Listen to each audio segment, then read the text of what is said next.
Aí galera, tudo bom? Estamos aqui agora para a nossa aula de número 48 de Física. Vamos encerrar os assuntos de ondulatória agora, falando sobre intensidade do som. Então, os nossos objetivos é conhecer a intensidade sonora e ver como que funciona o som, né, e a sua intensidade. Ali eles esqueceram de colocar os objetivos, mas é isso, tá? Então já bora começando vendo aqui o que é o som. Som é a propagação de uma onda mecânica acústica, ou seja, o som ele é uma onda mecânica e está presente na parte ondulatória que é a acústica, lembra? Estuda só sobre o som. É uma onda longitudinal que se propaga de forma circuncêntrica apenas em meios materiais, ou seja, o som ele vai apenas se propagar em formato circular, de forma circunferência, em meios materiais, mas agora em meio ambiente que não seja um material, ele vai se propagar como uma onda normal, tá? Como dispersão, horizontalmente, mas em meios materiais o som se propaga de forma circular, tá bom? Então, intensidade sonora. O médico e inventor escocês Alexander Graham Bell trouxe diversos avanços para a ciência, herdando a vontade de seu pai, que era instrutor de deficiente auditivo.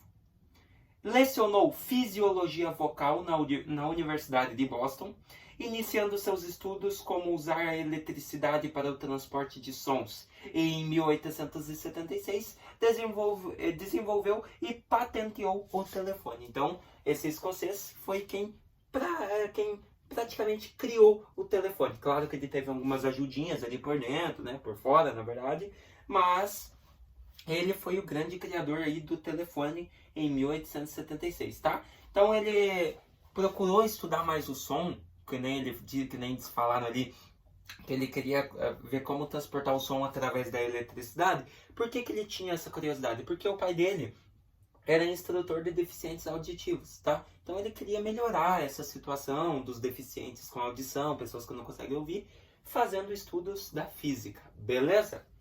Então olha só, a intensidade sonora I de uma onda é definida pela energia liberada pela onda sonora, que nós chamamos de ΔE, em uma área A, em um intervalo de tempo ΔT. Então, matematicamente, a fórmula para se calcular a intensidade sonora é I igual ΔE sobre A vezes ΔT. Ou seja, I é a intensidade sonora, ΔE é a energia liberada pela onda sonora, dividido por A, que é a área em que essa energia foi liberada, vezes o intervalo de tempo que demorou para ser liberada essa energia nesta área.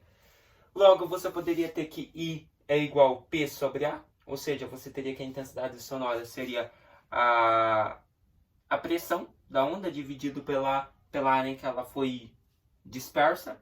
E logo você teria que beta é igual ao logaritmo da intensidade sonora final dividido pela intensidade sonora inicial. Ou seja, ali no caso seria para você descobrir a variação da intensidade sonora, tá? Por isso, final por inicial, tá? Eu acho que é isso. Ficou meio confusinho aqui que eles não deram as unidades, né? E é muita coisa para decorar, então fica até meio difícil do professor aqui lembrar, tá? Mas é para ser isso, tá? Aquele beta ali. Então, é basicamente isso a fórmula.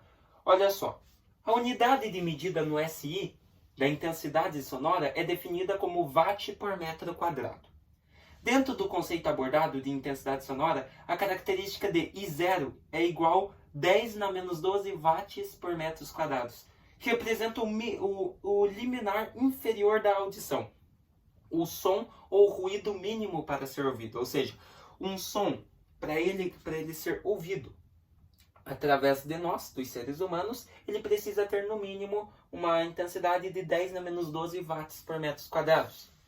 Porém, em casos onde o som chega próximo a 1 watt por metro quadrado, terá efeitos desagradáveis vinculados à dor, ou seja, liminar a dor. Ou seja, no caso, um som mínimo, para ele ser ouvido, ele precisa ter 10 na menos 12 watts por metros quadrados. Porém, quando o som chega próximo a 1 watt por metro quadrado, nós teríamos que esse som é bem desagradável, ou seja, pode até causar dor no ouvido da pessoa, tá?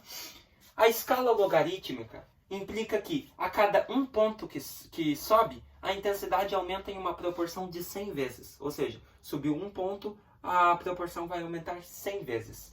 Por isso, usamos como unidade de medida, no lugar de watt por metro quadrado, nós geralmente utilizamos para o som decibel, tá? dB. Olha um quiz aí então. Imagine dois sons. O primeiro tem uma intensidade sonora igual a 3, já o segundo possui intensidade sonora igual a 1. Ao comparar o primeiro som com o segundo, podemos definir que o primeiro possui intensidade 10 vezes maior, o primeiro possui intensidade 100 vezes maior, o segundo possui intensidade 10 vezes maior, ou D, o segundo possui intensidade 10 vezes maior. Então, olha só. Aqui na C e na D ficou igual, né? Mas não tem problema que a nossa alternativa correta é a letra B. Como que eu ia saber? Como que eu vou calcular isso, professor? Veja o seguinte. O primeiro som, ele tinha uma intensidade sonora igual a 3 decíbeis. Quantos que é 1 decíbel que nós falamos? 100, né? 1 decíbel é igual a 100. Se você tem 3 decíbeis, você vai ter... vezes 3, né? 100 vezes 3, 300. Mas ali ele deixou em forma de potência. Ou seja, você teria, no caso, 10 ao cubo. Beleza? Acho que tá meio errado isso aqui, né? Deixa eu ver. O primeiro tem intensidade 100 vezes maior. 10 ao cubo... Ah, não, tá certo, gente. Perdão. Eu que tô bloqueando aqui, tá? Porque a base 10? A base 10 é do decíbel, no caso, né? Que é 10, no caso. Só que daí a intensidade do som era 3. Então, por isso que é elevado ao cubo. Perdão. O professor tá bloqueando, tá? Esquece isso aqui que eu falei. Então, por isso que é 10 ao cubo. Já o primeiro som, ele tem uma intensidade sonora igual a 1. Ou seja, você teria o decíbel 10, só que a intensidade sonora desse decíbel é 1. Então, é elevado a 1 aqui. Beleza? Perdão, apertei errado. O professor deu uma esquecida. Então, 10 ao cubo dividido por 10 elevado a 1, né? Divisão de mesma base. Fica com 10 ao quadrado. E 10 ao quadrado seria 100. Então, você teria o quê? Logo, você teria que o primeiro som, o 10 a menos 1, possui intensidade 100 vezes maior que o segundo som, né? Que seria 3. Beleza? É isso aí, perdão, tinha esquecido, tá? Então, o primeiro som, letra B, possui intensidade 100 vezes maior que o segundo. Beleza? Então, por isso que o segundo é 3. Já o primeiro som é 1, tá? Então, o segundo ele aumenta em 100 vezes, ou seja, ele aumentou ali 1 decíbel. Bora lá então, galera. O som pode ser agressivo? Pode sim. Existe o que denominamos como poluição sonora. Vivemos em um mundo onde a condição de ter qualquer tipo de barulho ou ruído é comum e está cada vez mais difícil ter um ambiente completamente silencioso, né? Às vezes você está acordando ali, né? De uma noite bem boa, ou uma noite até mesmo mal dormida por causa de um barulho, né? De alguém roçando a grama, que né, acontece geralmente aqui perto, né? Eu acho que acontece com todo mundo. Então, cada vez mais está mais difícil você viver em um ambiente silencioso. Entretanto, alguns ambientes se aproximam do silêncio, como os hospitais, os templos espirituais, casas de repouso, mas do mesmo jeito tem o som do meio ambiente da natureza afora. Porém, sons mais elevados podem existir também, ou seja, casas noturnas, shows nacionais, internacionais, congestionamentos, né? Protestos, ou seja, lugares com muito som. Então, olha só, o som ele pode ser agressivo. Aqui temos a intensidade sonora em decíbel, reação do corpo e o efeito negativo. Então, ó, se você tem uma intensidade sonora até 50 decíbeis, a reação é de nível confortável e não tem nenhum efeito.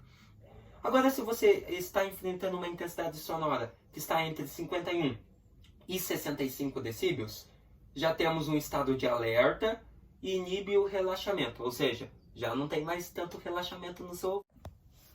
Perdão, gente, tinha parado aqui por causa de uma mensagem, tá? Mas voltando aqui, é um som meio desconfortável.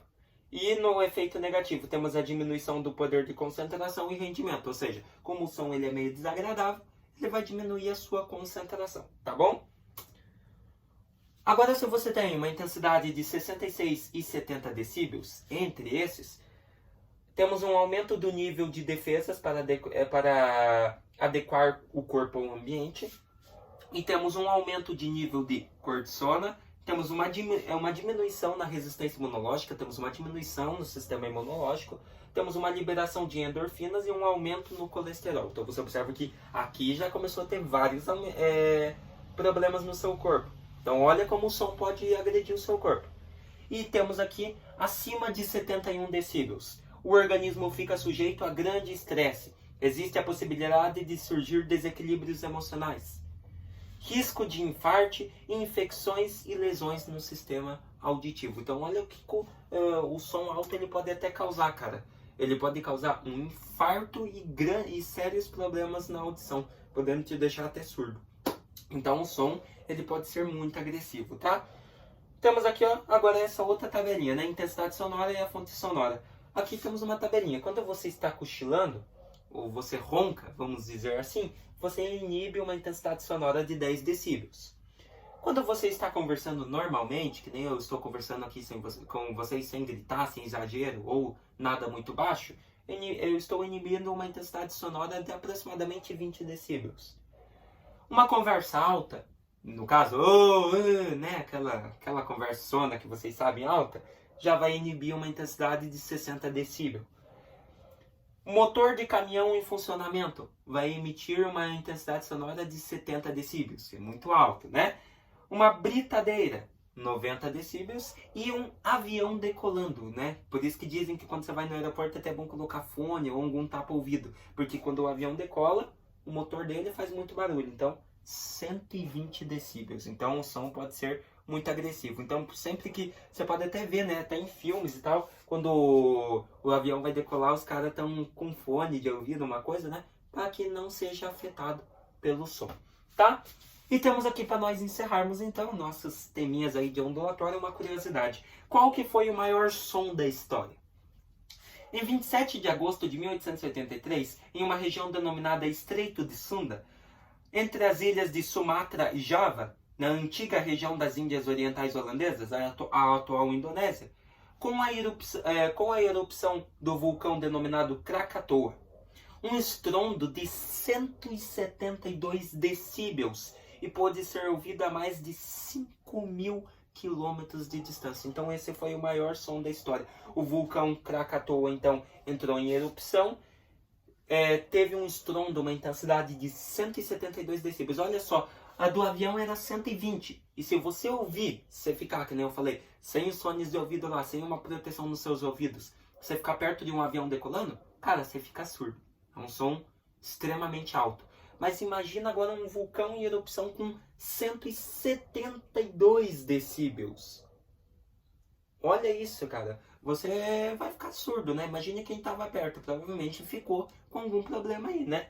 E pode ser ouvido, olha só, pode ser ouvido a mais de 5.000 quilômetros de distância. Então, muita coisa, um som muito agressivo, tá? Então, para encerrarmos, o som pode ser agressivo? Com certeza pode, tá? E pode causar sérios problemas e levar até mesmo à morte ou perda de audição. Então, retomando, hoje vimos Alexander Graham Bell, né? O criador do telefone, quem começou principalmente esse estudo da intensidade sonora. Vimos que ele inventou o telefone e vimos aí um pouquinho sobre a intensidade sonora, né? Calculada em decibéis, um som 100 vezes maior. E vimos ali os perigos dos sons, né? E as suas unidades em decibel, tá? Quanto maior o decibel, maior seria o efeito no seu corpo, tá? Então o som pode ser muito agressivo, tome muito cuidado, tá bom?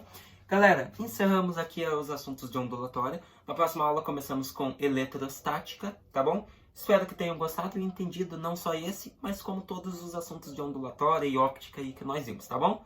Até a nossa próxima aula com eletrostática.